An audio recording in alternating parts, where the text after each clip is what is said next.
Good morning, students. Today we are going to learn estimation.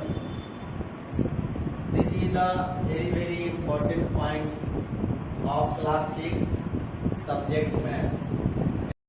हम किसी number को estimate कैसे करते हैं ये समझेंगे। यहाँ पे क्वेश्चन जैसे दिया हुआ है round each of the following nearest 10, यानी ये जो नंबर है इस नंबर को हमें 10 के नियरेस्ट एस्टिमेट करना है। तो स्टूडेंट्स यहाँ पे 1s 10 10s के प्लेस में कौन सा डिजिट है 5 है। तो अब हम समझेंगे अगर यहाँ पे 10s डिजिट की जगह पे 5 है तो जस्ट इसके पहले वाले डिजिट को देखेंगे तो पहले वाला डिजिट जो है 3 है।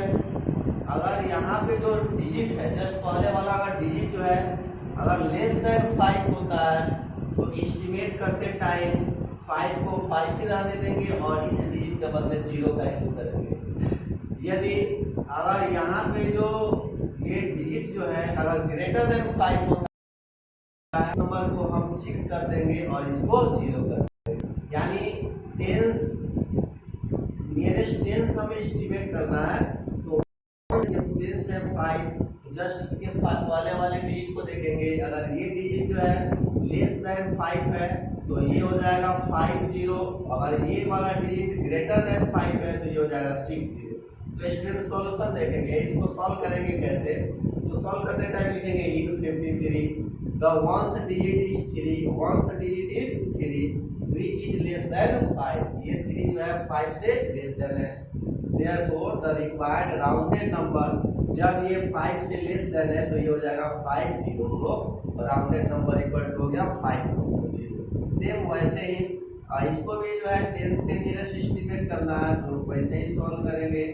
इन 287 the ones digit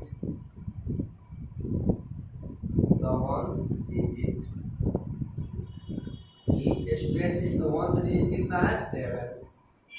अब ये जो 7 है 7 इज ग्रेटर देन 5। स्टूडेंट्स हमें जो है इसको एस्टिमेट करना था तो जस्ट इसके पहले वाले को देखा तो ये 7 है और 7 इज ग्रेटर देन 5। तो एस्टिमेट करते टाइम ये 8 जो है 9 हो जाएगा और ये 0 हो जाएगा। देयरफॉर रिक्वायर्ड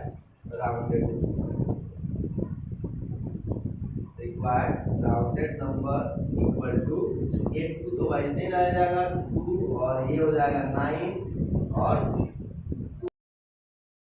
सेम वैसे ही अगर स्टूडेंट्स हमें जो है चेक नहीं करके हमें नियरेस्ट जो है 100 करना होता नियरेस्ट 100 करना होता। सपोज ये कोई एक नंबर है हमें नियरेस्ट 100 इसको एस्टिमेट करना है तो 1 10 100 इसको हमें एस्टिमेट करना है। तो जस्ट इसके पहले वाले डिजिट को देखेंगे 9 इज ग्रेटर देन 5 लिखेंगे वैसे ही इन 290। तो यहाँ 100 के नियरेस्ट एस्टिमेट करना है तो टेंस वाले डिजिट को देखेंगे टेंस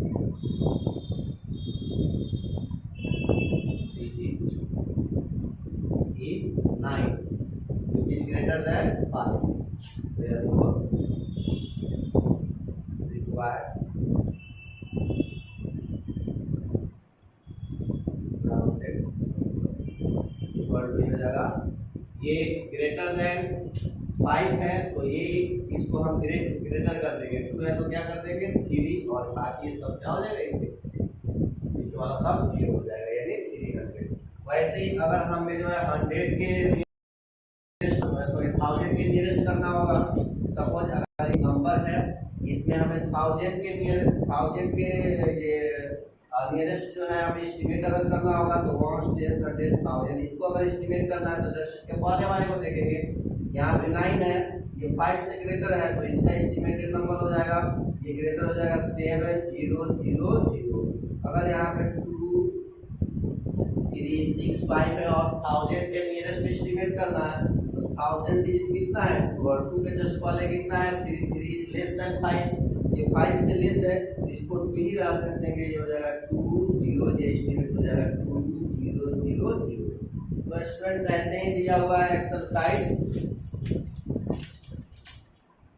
1D जो है सेम बेस पे क्वेश्चन है। इसको तुम लोग सॉल्व कर लोगे। फिर हम देखते हैं नेक्स्ट एक्सरसाइज जो है 1E, exercise 1E। Exercise 1E जो है सेम जैसे हम इसमें जो है ये एस्टिमेशन जो है इसमें कुछ एस्टिमेशन एडिशंस क्या आएंगे। सपोज अगर जो है क्वेश्चन रहेगा ये नंबर को एस्टिमेट करके ऐड करें, नंबर को एस्टिमेट करके ऐड करें। अगर टेंस के नियरेस्ट इसको एस्टिमेट करना होगा तो ये करेंगे पहले 287 इज एस्टिमेटेड टू नियरेस्ट 10 के नियरेस्ट करना है तो जस्ट इसके पहले क्या है 7 है, 10 से इसके जस्ट पहले 7 है, 7 इज ग्रेटर देन 5 तो ये हो जाएगा 290 और ये 238 को एस्टिमेट करेंगे 10 के नियरेस्ट 10 से इसके जस्ट पहले 8 है, ये भी ग्रेटर है तो ये हो जाएगा 240।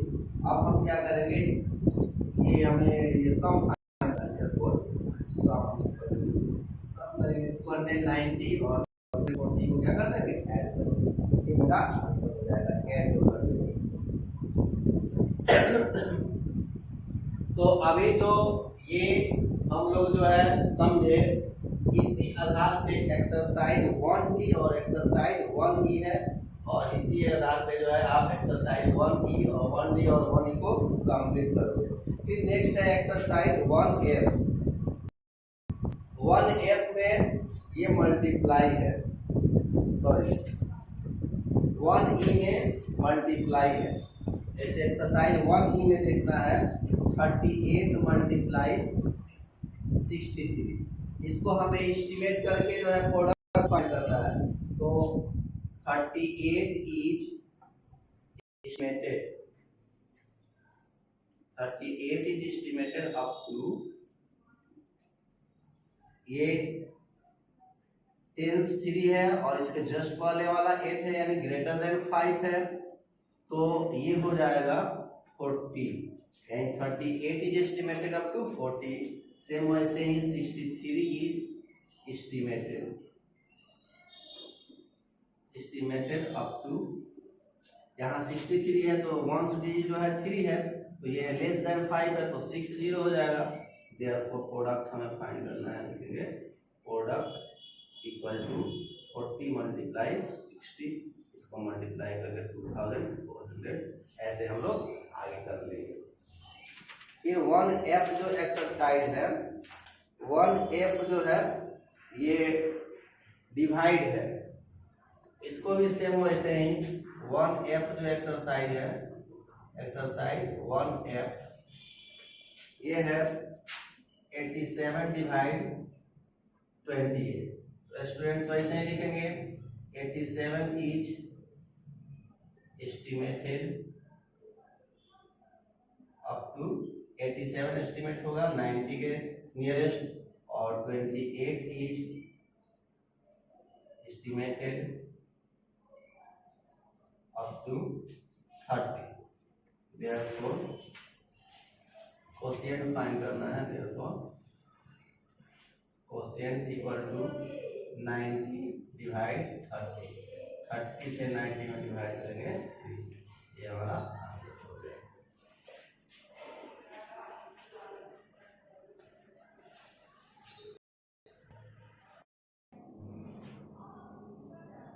डियर स्टूडेंट्स अब हम लोग देखेंगे रोमन नंबर। स्टूडेंट्स जैसे Hindu Arabic counting of numeration में जो है किसी भी क्वांटिटी को रिप्रेजेंट करने के लिए 1 2 3 4 ऐसे जो है सिंबल का यूज किया जाता है, उसी तरह जो है रोमन नंबर में काउंटिंग को किसी क्वांटिटी को रिप्रेजेंट करने के लिए कुछ अल्फाबेटिक जो है सिंबल का यूज किया जाता है। स्टूडेंट्स यहाँ पे एक चार्ट दिख रहा है, इस चार्ट में जो है ये जो है हिंदू अरबिक न्यूमरल का जो है रो है और ये रोमन नंबर का रो है। तो यहाँ पे कुछ बेसिक जो है नंबर्स दिए गए हैं और उनका जो है रोमन नंबर क्या होता है हमने ऊपर लिखा हुआ है। यानी 1 को I से रिप्रेजेंट करते हैं, 5 को V से रिप्रेजेंट करते हैं, 10 को X से रिप्रेजेंट करते हैं, 50 को L से, 100 को C से, 500 को D से और 1000 को m से रिप्रेजेंट करते हैं और आजकल जो है k से भी रिप्रेजेंट किया जाता है। स्टूडेंट्स, इसमें जो है ये रोमन नंबर को समझने के लिए कुछ रूल्स होते हैं, उस रूल्स को समझेंगे। रूल्स ये कहता है repetition of Roman numeral means addition. किसी रोमन सिंबल को, किसी रोमन नंबर को जब रिपीट किया जाता हो, इसका मतलब होता है एडिशन। स्टूडेंट्स, यहाँ पे हमने जो है x 2 बार लिखा हुआ है, x को रिपीट किया हुआ। ये फर्स्ट x का मतलब 10 और फिर इस x का मतलब भी 10 और रिपीटेशन का मतलब क्या होता है स्टूडेंट्स? तो 10 क्या हो गया 20, यानी स्टूडेंट्स 20 को रिप्रेजेंट करने के लिए हम डबल x का यूज करते हैं। फिर जो है नेक्स्ट रूल है only I X C M can be repeated. सिर्फ I X C और M ही ये पूरा ऐसे सिंबल है जिसको रिपीट किया जा सकता है। बाकी जैसे V L and D can never be repeated और इनको कभी भी रिपीट नहीं किया जा सकता। रिपीट का मतलब जो है हम किसी नंबर को रिप्रेजेंट करने के लिए डबल आई लिख सकते हैं, जैसे V I लिखते हैं 7 को, 7 का मतलब हो गया V डबल आई। और जैसे 200 को रिप्रेजेंट करना है तो डबल C मतलब 200। रिपीट का मतलब ये होगा। और स्टूडेंट्स, किसी भी नंबर को रिप्रेजेंट करने के लिए इसमें से किसी भी जो है लेटर को रिपीट नहीं किया जा सकता। V L D जो है कभी भी रिपीट नहीं होते हैं। फिर नेक्स्ट है no symbol can be repeated more than 3 time. ये जैसे रिपीट करने वाला जो ये 4 सिंबल है, इन चारों सिंबल में से या कोई भी सिंबल जो रिपीट करने वाला हो वो कभी भी 3 बार से अधिक बार रिपीट नहीं कर सकता है। जैसे स्टूडेंट्स जो है हमें लिखना है 3 को, तो 3 को लिखने के लिए हम ट्रिपल आई का यूज करते हैं। Triple I means 3। तो इसका मतलब ये नहीं हुआ कि 4 को रिप्रेजेंट करने के लिए हम टाइम्स जो है आई का यूज कर दे, ये रॉन्ग होता है। क्योंकि कोई भी जो है रिपीट करने वाला लेटर जो है मैक्सिमम 3 टाइम्स से अधिक बार जो है रिपीट नहीं हो सकता है। फिर नेक्स्ट ये है smaller numeral written to the left of larger numeral means subtraction. अगर लार्जर सिंबल के पहले स्मॉलर सिंबल को लिख दिया जाए, इसका मतलब होता है सब्ट्रैक्शन। स्टूडेंट जैसे यहाँ पे लिख दिए x c। स्टूडेंट हम जानते हैं c मींस होता है 100 और x मींस होता है 10। तो यहाँ पे हम जो है लार्जर सिंबल के जस्ट पहले हम स्मॉलर सिंबल लिख दिए, इसका मतलब होता है सब्ट्रैक्शन। सब्ट्रैक्शन ये 100 में से 10 को सब्ट्रैक्ट करोगे 90। स्टूडेंट्स ये हो गया 90, यानी 90 को रिप्रेजेंट करने के लिए एक्स सी का यूज किया जाता है। फिर नेक्स्ट रूल है V L and D are never subtracted। V L and D ये 3 ऐसे लेटर्स है जो कभी भी किसी लार्जर नंबर के पहले नहीं लिखे जाते हैं, क्योंकि ये किसी भी क्योंकि ये जो है V L D जो है कैन नेवर बी सब्ट्रैक्टेड, ये कभी सब्ट्रैक्ट नहीं किए जाते हैं। फिर जैसे जो है ऐसे लिखना जो है V L लिखना जो है गलत होता है, V L लिखना जो है रॉन्ग है, क्योंकि यहाँ पे जो है V L जो है लार्जर सिंबल है और V जो है स्मॉलर सिंबल है। हम जानते हैं V जो है कभी भी लार्जर नंबर के लेफ्ट साइड में नहीं लिखा जाता है, ये रॉन्ग होता है। फिर नेक्स्ट है 5 number rule, I can be subtracted from V and X only. I एक ऐसा लेटर्स है जो सिर्फ और सिर्फ V और X में से ही सब्ट्रैक्ट किया जा सकता है। इसका मतलब I जो है सिर्फ V और X के ही लेफ्ट साइड में लिखे जा सकते हैं, बाकी I को किसी भी लेटर के लेफ्ट साइड में नहीं लिखा जा सकता है, क्योंकि I जो है सिर्फ V और X में से ही सब्ट्रैक्टेड होते हैं। स्टूडेंट्स यानी हमें जो है 4 को लिखना है तो I V लिख दिए, है ना। जैसे हमें 9 को लिखना है तो I X लिख दिए।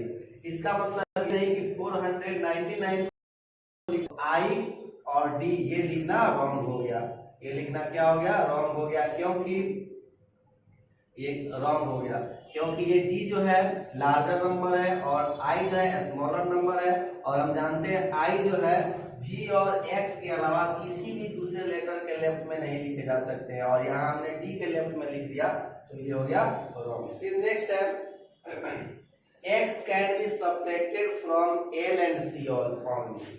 ये 6 नंबर है, x can be subtracted. x ये जो सिंबल है ये सिर्फ L और C से सब्ट्रैक्ट किए जा सकते हैं, बाकी किसी सिंबल से सब्ट्रैक्ट नहीं किए जा सकते हैं।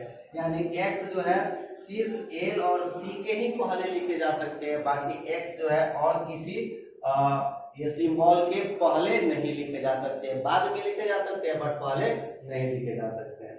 फिर लास्ट ये है C can be subtracted from D and M only, और C वैसे ही जो है D और सब्ट्रैक्ट किए जा सकते हैं, बाकी किसी भी जो है लेटर से सकते हैं। सब्ट्रैक्ट का मतलब ये कि C को जो है D और M के अलावा किसी भी दूसरे सिंबल के लेफ्ट साइड में नहीं लिखा जा सकता है। तो स्टूडेंट्स ये हो गया इसका जो है एक्सप्लेनेशन। अब हम समझेंगे कि रोमन नंबर में किसी नंबर को हम कैसे लिखते हैं। सपोज हमें जो है 325 को जो है रोमन नंबर में लिखना है, तो स्टूडेंट्स ये पहले क्या बोला, इसको समझने के लिए ये होता है, इसको हम पहले जो है एक्सपेंड करेंगे 300 फिर 20 फिर प्लस 5। तो स्टूडेंट्स 300 का रोमन नंबर क्या होता है, तो 100 का रोमन नंबर C होता है। अगर हम इसको 3 टाइम्स जो है रिपीट कर दे तो 300 हो गया। फिर 20 का रोमन नंबर क्या होता है, तो 10 का रोमन नंबर हो गया x, और 20 का तो डबल x हो जाएगा, और 5 का रोमन नंबर स्टूडेंट्स क्या होता है b। तो इस तरह जो है 325 को हमने रोमन नंबर में इस प्रकार रिप्रेजेंट कर दिया। स्टूडेंट्स वैसे भी हम कोई भी नंबर ले सकते हैं, जैसे 23 को हमें रिप्रेजेंट करना है, तो 23 को समझने के लिए पहले हम इसको एक्सपेंड करेंगे 20 प्लस 3। स्टूडेंट 20 को रोमन नंबर में डबल x लिखा जाता है और 3 को ट्रिपल i से रिप्रेजेंट किया जाता है। ये हो गया। अगर हमें जो है 692 को रोमन नंबर में रिप्रेजेंट करना हो तो पहले हो जाएगा 600 प्लस 90 फिर प्लस 2। तो स्टूडेंट 600 का क्या होगा, तो स्टूडेंट 600 को लिखने के लिए D मीन्स होता है 500 और C मीन्स 1, तो 500 100 600, और 90 का रोमन नंबर 90 का रोमन नंबर हो जाएगा x और C, और 2 का जो है डबल i। ये हो गया 692 का रोमन नंबर। ऐसे ही जो है ये एक्सरसाइज जो है 1G, एक्सरसाइज 1G में जो है कुछ क्वेश्चन को जो है ये हिंदू अरबिक न्यूमरल में दिया हुआ है, उसको रोमन नंबर में कन्वर्ट कर लेना है, और कुछ जो है रोमन नंबर में दिया हुआ है उसको हिंदू अरबिक में कन्वर्ट करना है, तो ऐसे कर लेंगे। जैसे स्टूडेंट्स यहाँ पे दिया हुआ है क्वेश्चन नंबर 3 में, क्वेश्चन नंबर 3 दिया हुआ है, यहाँ पे देखेंगे क्वेश्चन नंबर 3 में दिया हुआ 3 का फर्स्ट है डबल x भी डबल i। इस रोमन नंबर को जो है हिंदू अरबिक नंबर में लिखना है, तो यहाँ पे देखेंगे डबल x मीन्स 20 और b मीन्स 5 और 2, यानी हो गया इसको 20 प्लस 5 प्लस 2। तो स्टूडेंट्स ये कितना हो गया 27 हो गया कि नहीं हो गया, ये हो गया 27। यानी इतना हम समझने के लिए लिख रहे हैं, अगर तुम जानते हो तो डायरेक्ट यहाँ पे 27 लिख सकते हो। तो ये हो गया एक्सप्लेनेशन, इसको माइंड में रखना है और माइंड में रखते हुए जो है इस एक्सरसाइज को कंप्लीट करना है इस तरह जो है। और बचा हुआ ये टेस्ट पेपर है, टेस्ट पेपर खुद से जो है घर पे प्रैक्टिस करना है और खुद का प्रोग्रेस जो है चेक कर लेना है। फिर जो है आप जो है अगले क्लास में जो है हम लोग second chapter factors and multiples की चर्चा करेंगे। स्टूडेंट्स ये जितने भी सारे जो है एक्सप्लेनेशंस हो रहे हैं ये अच्छे से समझ जाना है, और उसके बाद जो है फेयर की कॉपी में जो है कंप्लीट करते जाना है। Thank you.